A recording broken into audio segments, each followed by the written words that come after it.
the bank 2 intake, and I didn't hold the flap open when I bolted the intake on, so now it's stuck behind the intake divider. Now it's gotta come back out. Yeah.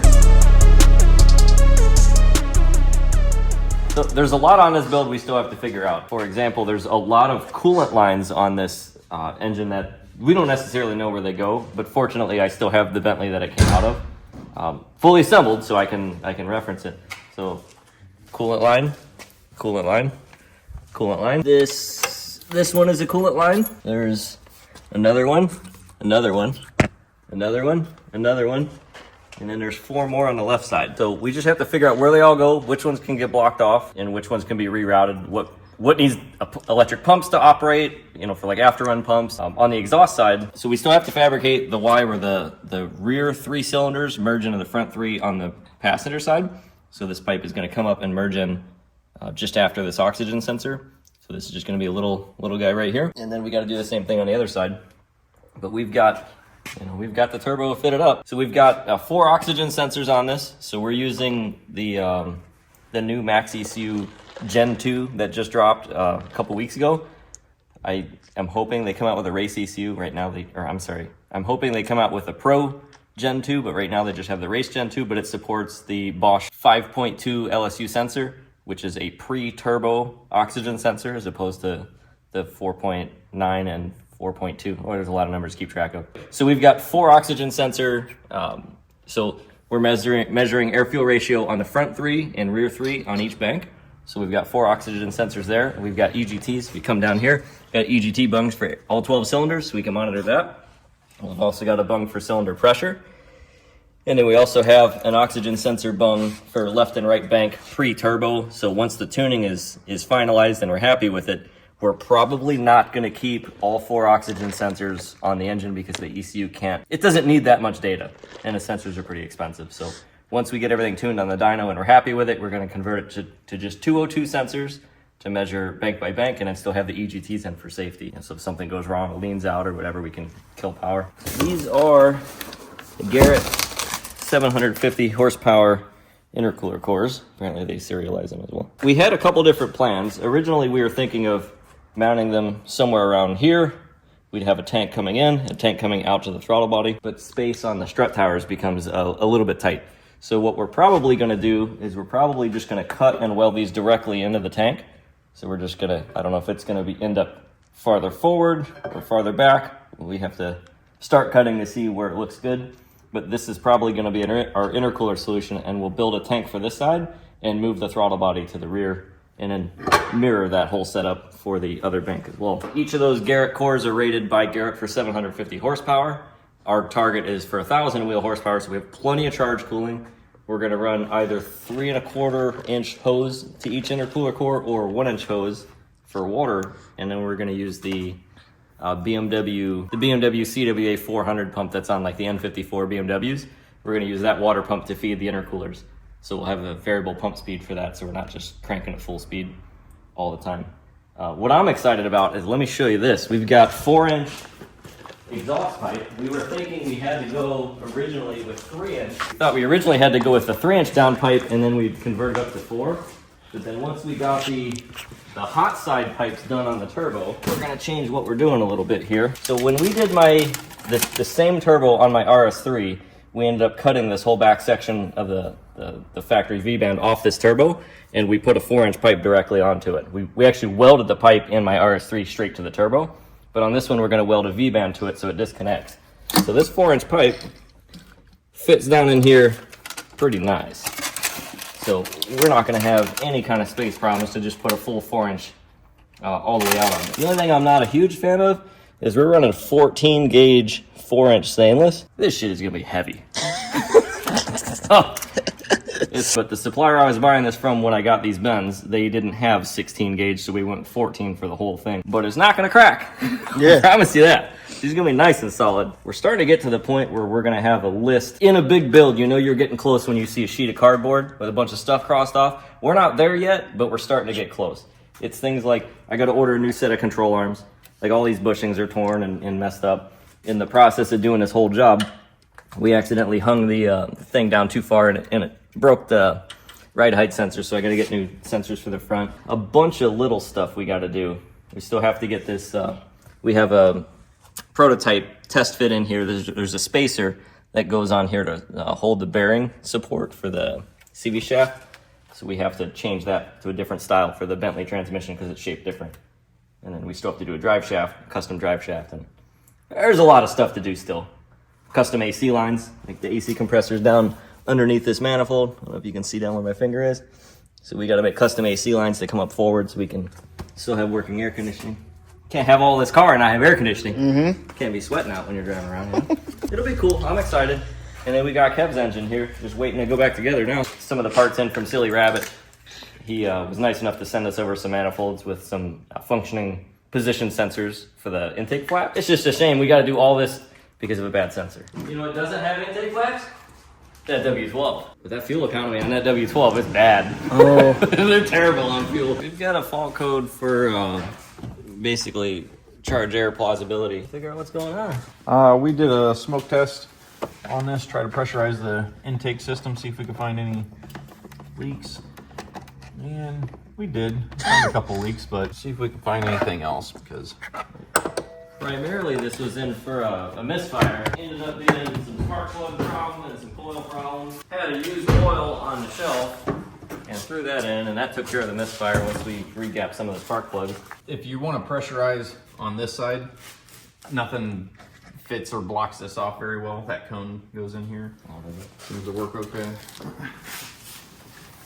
There's gotta be a vacuum line we can just hit.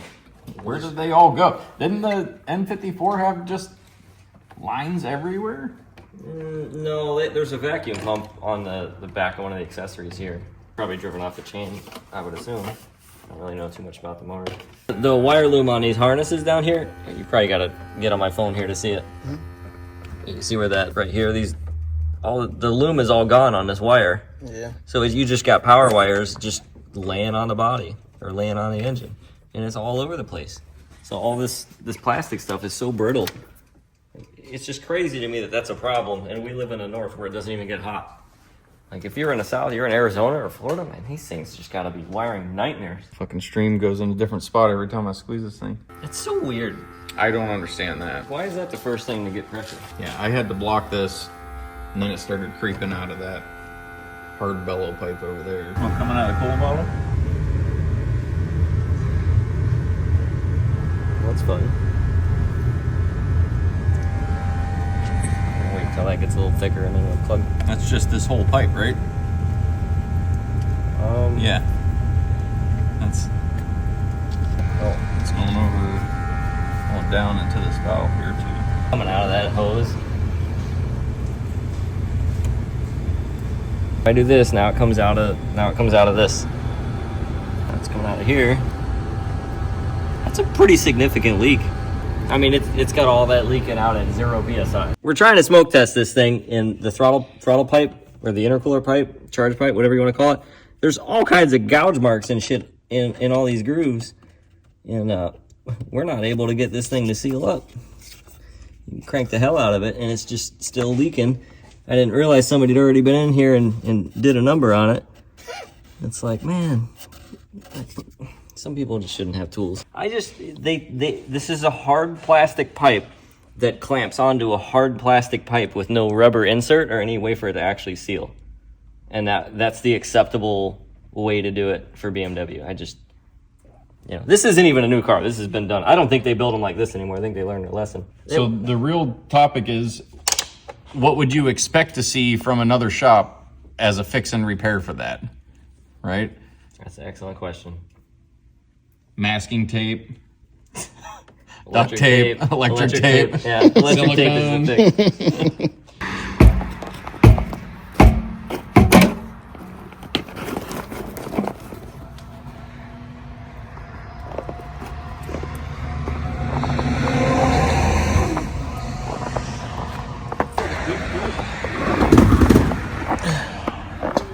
Get that.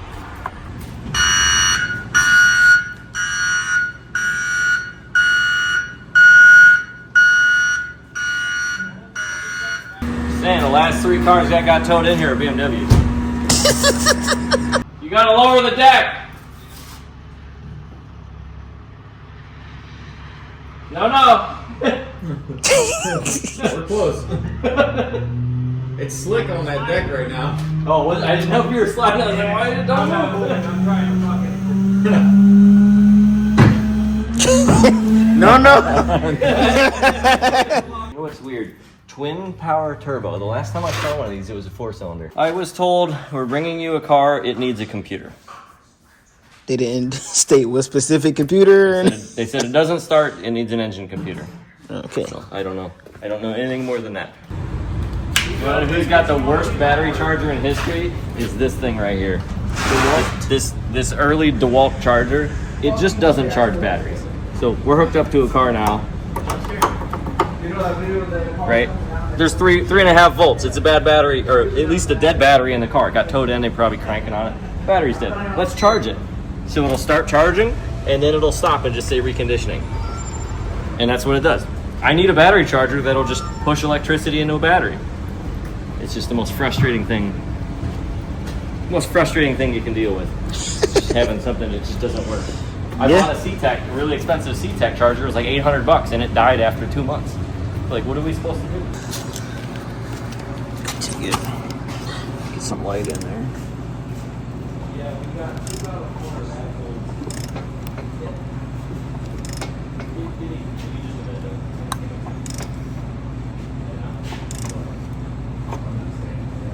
There we got the valves all the way closed. So now this one, we're going to start picking away at the carbon in there. And when we get the big chunks out, we'll set up the blasting setup and walnut blast it, get it all cleaned up.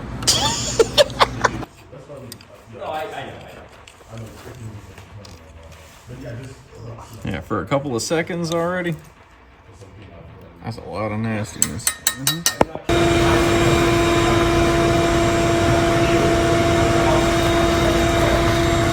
I was gonna buy new folders.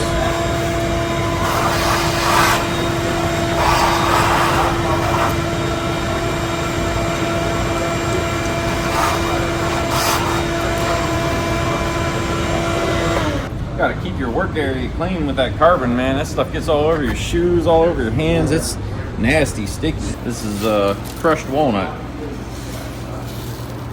So what does this do? This is, we're gonna run it through this sandblaster, and it's rough enough to get in there and beat up all that carbon.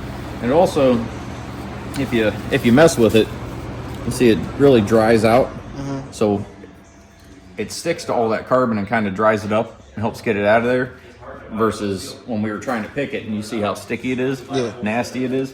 This stuff beats it around, dries it up, knocks it out of there, and the material itself, the media, is soft enough that it doesn't actually like hurt or damage any of the internals of the engine. That's what I was saying. So like, if it was to get in the motor, it's not going to do anything. Well, I mean, we'll do a thorough job, thorough as you can, to get everything blown back out of there. But yeah, if it ends up going through the engine, I mean, it's about like pulling a little piece of paper, a little piece of cardboard or something through there. It'll make its way out. Yeah. It's not hard enough to hurt anything.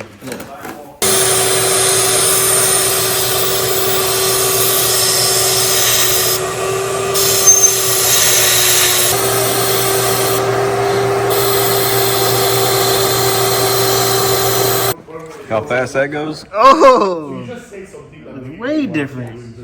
Yeah, we got to get around the edges, and then you'll Still blast looks it. way better. Oh yeah, you'll blast it. It'll get the majority of it out of there, Yeah. and then you still have to just manually get a pick down there around the seat and get the rest of that stuff out of there. Sometimes the blaster doesn't like to get down in there quite right, but Night and day difference.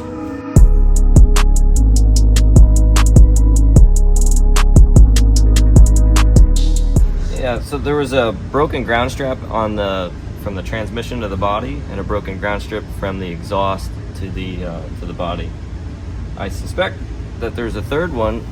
So when I contacted the dealer here on the floor here, and I said, hey, I need all the ground straps for the engine, transmission, and body, they sold me 3. So I gotta figure out where this one goes. That's the only one I'm not sure of yet. Most of the BMWs have a ground strap that goes from the chassis to the driver's side engine mount, or from the chassis to the passenger side engine mount, and there's not one there. These are the old ones. They're just corroded and busted into pieces. Like this thing, if you just bend it, it just crumbles in your fingers. And then that was a tiny one on the exhaust. These break all the time. I don't think these really even necessary, but we're having all kinds of electrical problems, not being able to communicate with anything. It was brought in originally, I was told that the engine computer was bad. Well, I can talk to the engine computer now after fixing a ground strap on the back of the transmission. But I still can't talk to ABS, and I still can't talk to the transmission, so it's not going to try to start. These are all permanent codes. There's no active codes in the engine. You can go into actuations, you can cycle stuff. So we're talking to the engine computer, asking it to do stuff, and it's doing the things we're asking for. So that's good. So we're still just chipping away at it, one piece at a time. Probably wherever this ground strap goes, we'll fix the rest of the issues. I just gotta find it. So take a little bit of playing around. For anybody out there, it's a 2017 BMW X6 35i X-Drive. If you know where the ground strap goes on the engine itself, let me know. They got the wrong color coolant in here. Oh. It almost looks like it's either green or it's washer fluid in the coolant bottle. Oh. You know, that's not an uncommon mistake. People do that all the time. I mean, I kind of don't blame somebody that doesn't know too much about cars. I mean, obviously that's the washer bottle, but you got a black cap. Yeah. Back in the day, the washer bottles were always blue. The cap was blue, so you knew to put the blue fluid in the blue cap. Yep. So we got 12 volts now. So before we had like 4.5 or something. But now the transmission doesn't want to talk. The power distribution module doesn't want to talk. So the PCU, power control unit, it says no communication. Which I think is this. So why don't we have a look at this thing, see if we got power on it. We have power here. We do.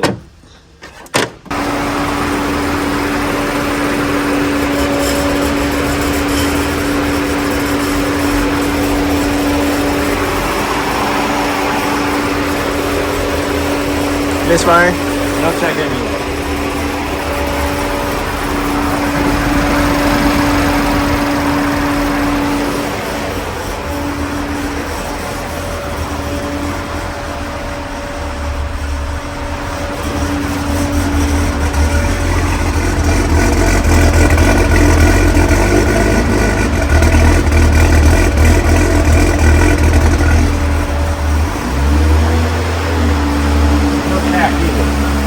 Not even moving.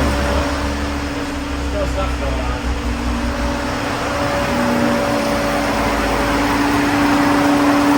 on. Why is there no check engine light and it was just missing like that? I don't know.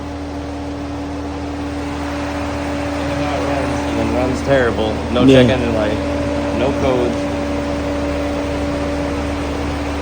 The only fault is no communication for transmission or for ESP, which is the stability control. I'm sorry, not ESP, for the airbag. Terminal supply short to ground. Several times.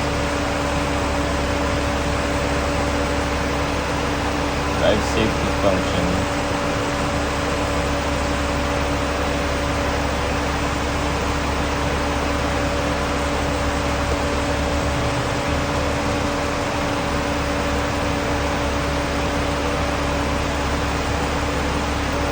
Still have a fault for transmission malfunction, which is whatever's causing that, I'm sure is related to everything else. Yeah. So I don't know if it's a ground or a power supply problem, but for it to have a disconnect from so many functions at the same time, it's usually something like that.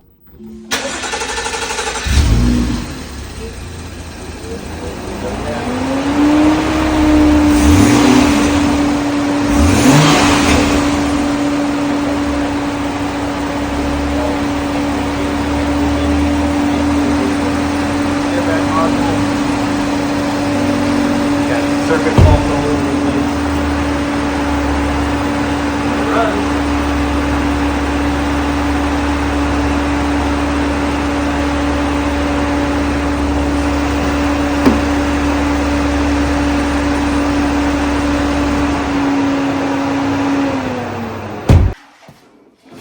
S7 project is back on there. Yes, sir. Gotta make some space here now. This shit's been apart for too long. I know, right? Hopefully you guys remember everything goes. It's just little shit. Like I'm missing a screw that holds that bracket on, and it's not a special screw or anything. It's short, Yeah. and we don't have a lot of short T30s. No, I have a cup over here that I hoard them in. You do? Yeah. See? See? That's why they're still there. Organized, Darren. Darren's organized. You son of a bitch. Show him that cup. Fuck me, man. That's why I can't find any short T30s. He's got them all stashed over here. Organized. Good job, Darren. Somebody's gotta keep track of this shit. I know, right?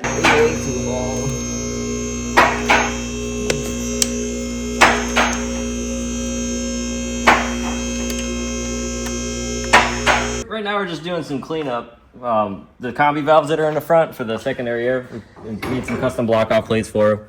I mean, not that it's anything crazy, but Shiny. yeah.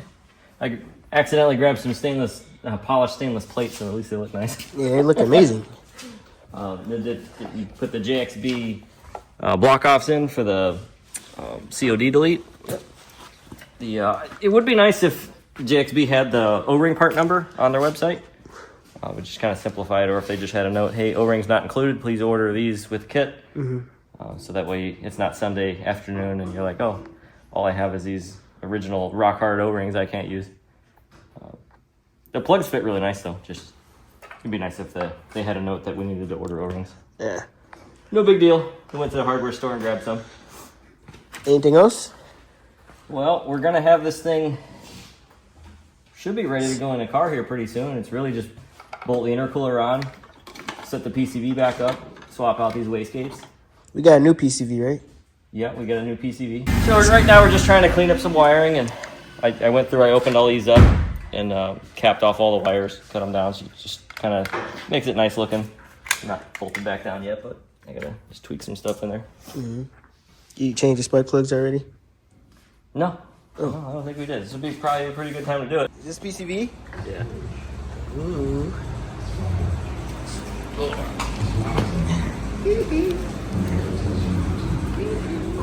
run better filters. Like, what causes a rod bearing to fail at 40,000 miles and didn't make it die immediately? And it's got to be some type of debris or some wear or something. So run a better filter. Do something.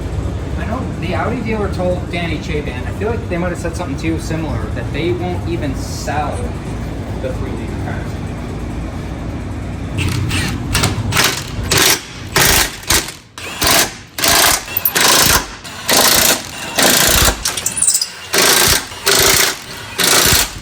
We got engine oil buttoned up. Alex had it back in the car when I got in this morning. So, did all the wiring, and it doesn't look like it, but we're close there. Exhaust is back on. The rest of the plumbing, except for the cooling package, is on. So, I mean, realistically, in the next half hour or so, we should be able to think about starting it. 2 teaspoons so far. Leading the brakes? Yeah. We got them unhooked for the subframe, so. It looks a lot cleaner for sure. Yeah, look at this little spot on the engine right there where it's been covered in grease. Jesus. Like we didn't polish that. It's just super shiny. Yeah. Release pedal opening bleeding screws. Front left, front right. If done, and then it cuts it off. I don't know what else it says. Both of them at the same time? That's what it says. We're probably gonna make a huge mess. Go get another pan. We need all 4. Try just do one on each side. I don't know. I feel like we're just gonna make a huge mess right Do the now. inside ones. That way if it sprays, it's not going everywhere outside. Once this is done, we can go bleed an SBC system in a really huge fucking mess. Oh, yeah. Yeah. So we're hooking the fuel pump up now. We're gonna start the car before we put the front end on, just to make sure we didn't miss a connector or whatever before. And we'll just check fault codes to make sure we didn't miss anything and go from there. We'll put the front end on and Kevin can have his car back.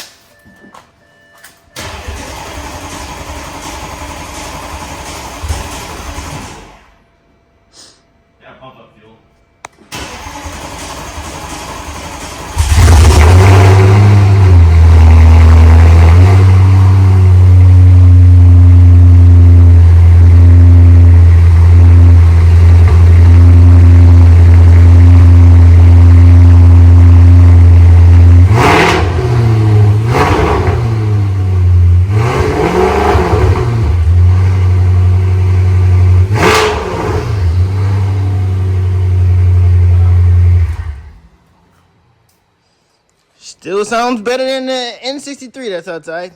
That's the smoothest idling this has ever sounded, I think. It Yeah. is really smooth. It's no carbon now, man. Yeah. That's probably a lot of that, actually. Yeah. The start on these when they get this many miles is like, it's fine, but it's just a little Yeah. unsteady. This is butters. Mine, when they started, we used to just go like, and it'd be fine after, yeah. but it always dipped down a little bit, yeah. That's because you don't have secondary air now. Yeah. So it's not going to have like that extra where the pump comes on and it sounds weird. Yeah. Oh, that's cool. Intake manifold, bank 2 stuck open. Of course it does. Of course it does. I'd rather have it be stuck open than stuck closed, though. And bank 1 stuck open. Ah, did we not plug a vacuum line in? Possibly. Hey Darren, bank 1 and bank 2 intake manifold is stuck open. No, that would be backwards. As if they get vacuumed to open. Right? We have a vacuum leak. Sound like it. That one sounded pretty smooth. I'm good, thanks.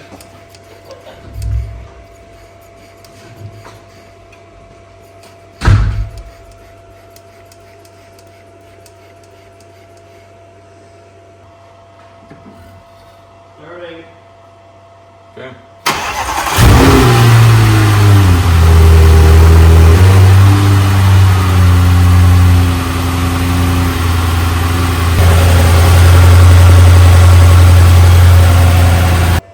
That's holding at like 28, so we definitely don't have a vacuum leak. When we bolt those intakes on, do you have to finger fuck those as you bolt them on?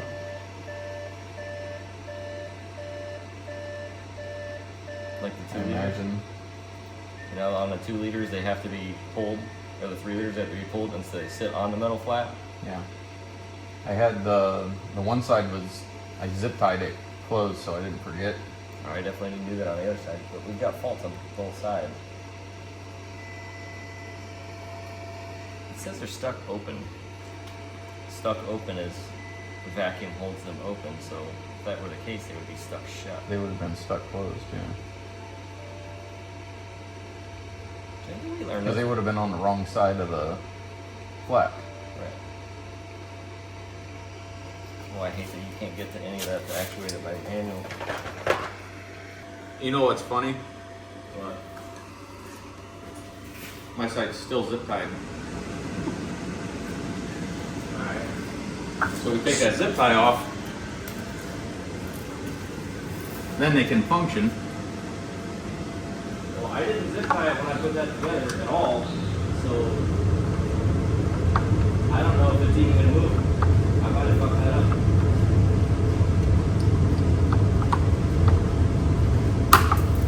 There's always more. There's always more coolant.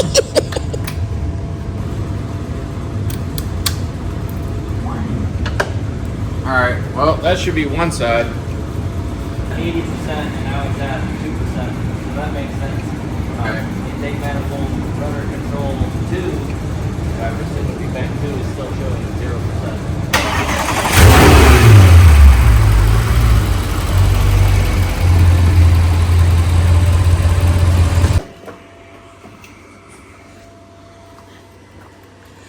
Where's the sensor?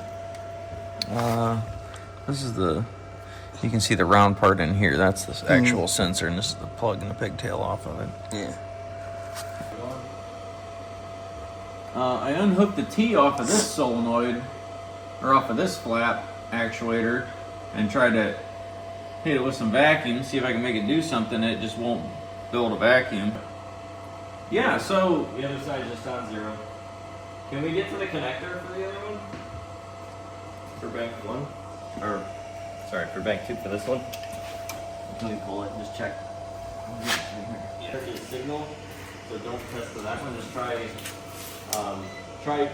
voltage DC from blue to ground, see if we have 5 volts.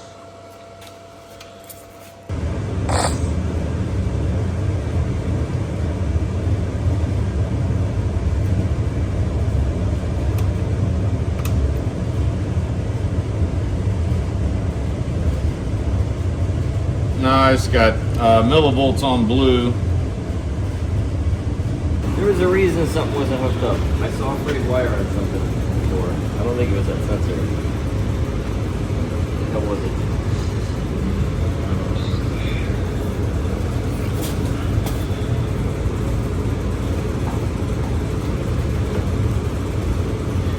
This thing's been, it was kind of open for a while here, it looks like. Yeah. Wire's got a little bit of funk to it. Do we need to do a different kind of repair, or do you think that's gonna? I'm trying to peel it. You probably don't have enough wire. You probably gotta lengthen it. It's, yeah, there's not a lot of room to repair it or lengthen it. Clear? Yep.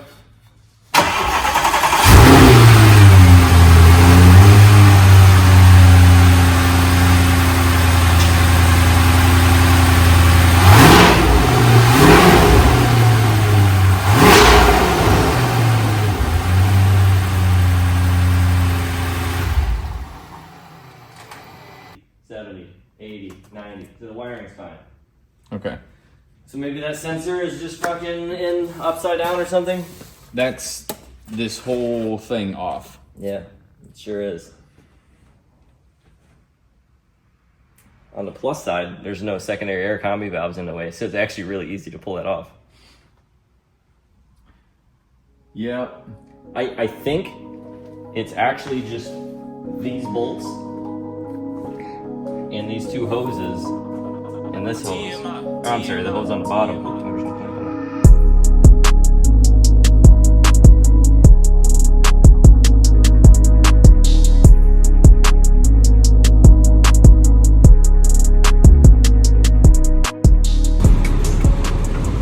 Aaron, I don't understand how you move this so many ways and it does the exact same thing. I know. But Does it have some sort of image compensation that just fucks you so hard?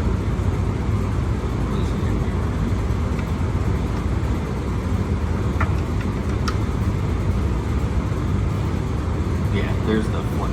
You're what the fuck, dude? Let me run this thing. Let's see. When you're holding the camera and holding the base of the camera, it's so stupid.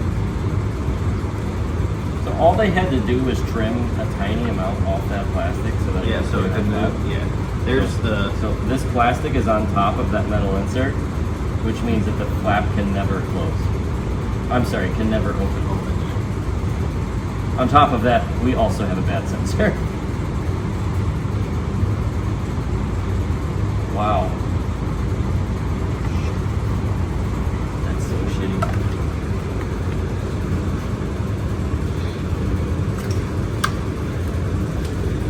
Not do it, but to do it. People want to know why these cost so much to work on, and it's not just the work. Sometimes it's when you fuck up, you have to have enough money built into the job. Yeah. So now we're down 2 days. I personally installed the Bank 2 intake, and I didn't hold the flap open when I bolted the intake on, so now it's stuck behind the intake divider. Now it's got to come back out. Yeah. Everybody makes mistakes. It sucks. It really sucks.